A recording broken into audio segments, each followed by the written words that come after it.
Back in the early 2000s, Bionicles were the coolest shit. Everyone I knew had one. They were like the building blocks for creating your own action figures, and the kind of stuff you could make with them was limitless. They were this fusion of robotics and tribal imagery, and there was all kinds of media that expanded on the crazy lore of the series too. There were comics in the official LEGO Club magazine, CD-ROMs with special videos on them, guidebooks, and there was even a direct-to-video movie in 2003, of which there would later be 4. I was about 5 or 6 at the time, and my experience with video games was limited. I'd play Rita Rabbit's Kindergarten, NHL 2002, and the Toy Story 2 game with a Gravis Gamepad Pro on a Windows Millennium Edition computer, but getting my own console had never really crossed my mind. And then I saw it. An ad for Bionicle the video game. I thought to myself, oh my fucking god, I need this immediately. So on that fateful Christmas 2003, I was gifted a GameCube, the Bionicle video game, and some other game about swords and triangles? I don't know what the fuck that was all about. I put in a ton of time with Bionicle, but ironically I never truly beat the game. For some reason I asked for help from a friend that boasted about how he could beat the game in like 5 minutes or some shit like that, and he ended up doing most of the work for me. He had to leave at some point, so I picked up from where he left off and beat the game that day, but that was the last time I actually attempted to play through the game sometime until 2011 and then later in 2016. It's been 16 years, so what the fuck, I'm gonna play through Bionicle again and actually complete it this time, and we'll see if it's still just as much fun as I remember it. Bionicle the video game is theoretically an action game, though it lacks any kind of action. It wasn't the first game based on the Bionicle license, but this one was specifically made to cash in on the hype from the movie that released 15 days after the game did. The game tells an abridged version of the Gen 1 Bionicle story and lets you play as all 7 Toa, the main characters of the series, throughout 8 levels. Yes, you heard that right, only 8 levels for a total of 2 hours of gameplay. Fuck me, there's NES games that take longer to beat. So right in the main menu I noticed that the music had this annoying buzz to it. At first I thought the Wii or my capture card had fucked up the sound, but I went and tested the game on my actual GameCube and the buzzing's still there, which means it's most likely a problem with the compression. I get that the devs have to fit the game on a 1.5 gig disc, but they can at least make sure the music isn't going to cause players physical pain once it's downsampled. The game starts up for real with a decent FMV where the villagers known as Matoran put on a show to let the Toa know just how badass they are, I guess. Out of nowhere, it's attacked by a bunch of Rahi, which are basically wild animals. The voice acting here is pretty bad, but that's expected from a game from 2003. You will not harm the Matoran while the power of Matanui still flows through my being. So the Toa all decide to go back home and fuck up some Rahi, and the game finally begins with the Fire Toa Tahu. You know, the graphics here look like an N64 game, but there's some neat visuals here. Look at that giant face in the background, that's pretty cool. The gameplay is mostly what you'd expect. You've got some basic platforming and a few collectibles. Jumping does the Bubsy 3D thing where it tilts the camera to look down, which is always a pain in the ass for platforming. There's 2 kinds of collectibles here, light stones which are everywhere but are only used to unlock extras, and Matoran which need to be rescued in order to access certain parts of a level. I've gotta say, I've always loved the sound they make when you pick them up. Now where the game gets weird is in the combat. Typically when you have a sword you expect to swing it around and smack enemies with it, right? Wrong. Instead, your sword shoots out this homing energy shot like it's Zelda 1. You've only got about 4 or 5 shots before you run out of energy, and the only ways to recharge it are to get a power up, hold down B to charge it, or tap B to shield enemy projectiles. On paper this might have been an interesting concept, but the timing on the shield is generous as hell and the enemies are brain dead. This leads to a situation where you're just standing around mashing the attack button and occasionally shielding a projectile or 2, and that's every encounter in the game. There's no skill involved here, no reason to ever try and improve or change things up. Maybe the combat could have been fun if your sword functioned like a fucking sword, but I guess the devs just couldn't resist the urge to reinvent the wheel. At the end of the level you're thrown into a boss fight against a pack of 6 Bohrok. You have to move around a little bit here, but you still fight them exactly the same way as you fight everything else in the game, so sit your ass down and start popping off shots, boy. In the next level, control swaps over to Kopaka, and now you're going snowboarding. Yeah, I gotta have some extreme sports in there to remind you that you're playing a game from the early 2000s. If you've ever played a game with a snowboarding section, you know exactly how this goes. You've got to reach the bottom of the mountain before the time limit runs out, and at one point you've got to outrun an avalanche. The one point where this level gets interesting is the rolling boss fight, and maybe that part where it goes first person for 5 seconds. Not sure what's up with that, but it'll look kinda cool, I guess. The weird shield and energy blast mechanics are put to really good use here because you've got to avoid all the shit the Bohrok throws at you, hit it with your shield when you're close enough, then immediately pop off a shot once it goes flying. It's a little too easy and it goes by way too quickly though, and the devs clearly knew this because they make you do the same boss twice. Either that or they were trying to pad out the game as much as possible with what they had, because this game is clearly rushed out the door. I mentioned earlier that the story was abridged, but a more accurate statement is that they're machine gunning through it. You spent the last 2 levels collecting Krana from the Borak, which are these little mask things that I guess are like brains, then immediately afterwards it cuts to Toa having all 6 and evolving into the Toa Nuva. What the fuck happened here? Did they collect the 7 Chaos Krana and transform into Super Toa? Well, no. According to the comic, the Toa collected 6 Krana that went off to fight the Borak Queens, Gadok and Kadok. During the fight, they fell into vats of Protodermis and mutated, but the game sure as hell doesn't explain any of that, not even a quick narration over the FMV to summarize it.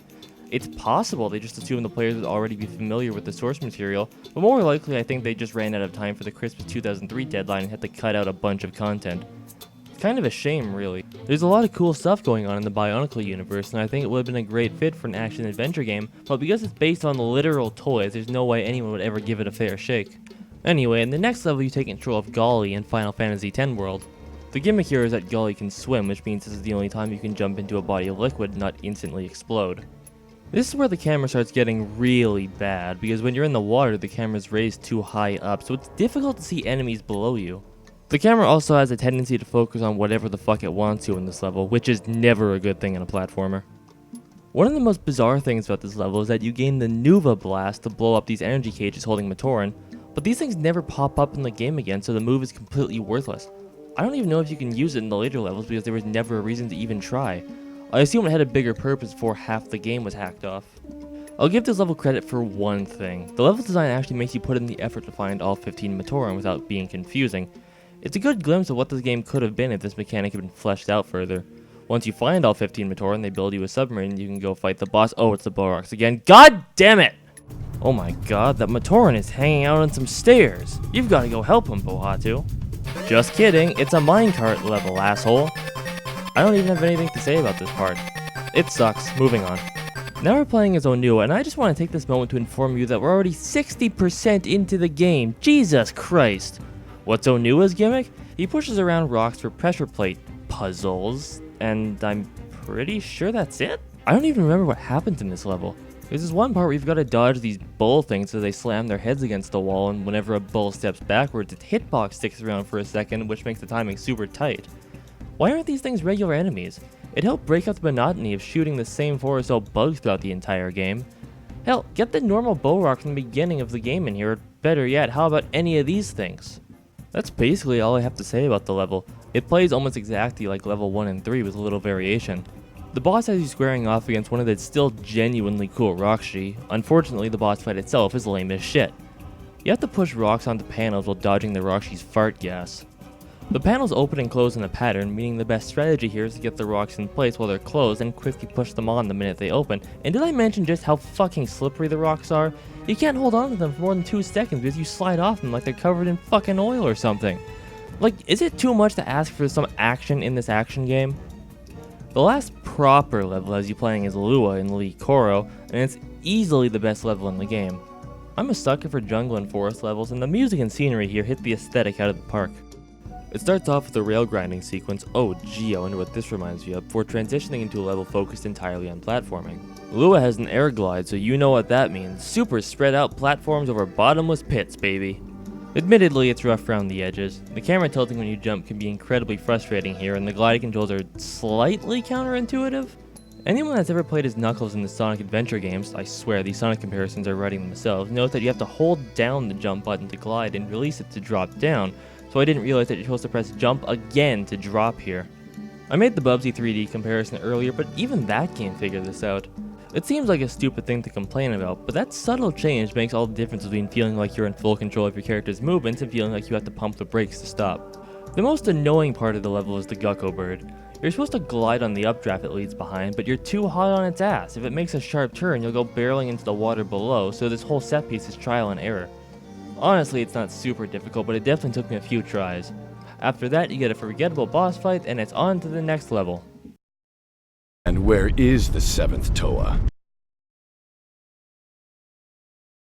The penultimate level of the game has you playing as Tahu again, this time surfboarding over lava. It plays a lot like the snowboarding level with Kolpaka, only this time you have to race a Rakshi, and let me tell you, this level put me through hell as a kid. It doesn't matter what you do, that Roshi does everything in his power to cheat his way ahead of you and he beats you every time. This level drove me mad in the early 2000s. Now it's time to relive the horror. Oh, I beat it on my first shot. Fuck it, next level. So, Takua puts on the Mask of Light and becomes Takanuva, the Toa of Light. Confused? Fuck you, go watch the movie. You dare bring light to my lair? You must die! Yep, final boss time, baby. Phase 1 sucks, you just have to run around and kill a bunch of standard enemies for a bit. Phase 2 is a little more interesting since you've got to jump around on spinning platforms and reflect projectiles, but it's still too easy and it's over in a flash.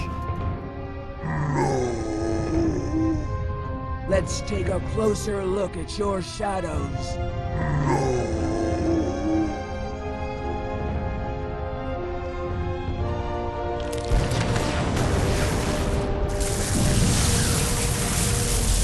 Light and dark are balanced. Well, at least it looks better than it did in the movie. And then the game just kind of ends. I replayed Bionicle for the sake of going back to my roots. Was it a shocking wake-up call to find out that one of my favorite games as a kid is actually pretty mediocre? Not really. I always thought that kid me had shit taste in games, and replaying this one only reinforced that idea for me. I've talked a lot of shit about Bionicle, but video games are undeniably a big part of my life, and without this crappy license game, I'm not sure that'd be the case. It might not have been the game that made me fall in love with them, but if I never lost my shit over it to the point where my parents had to buy me a GameCube, I never would have discovered the games that did.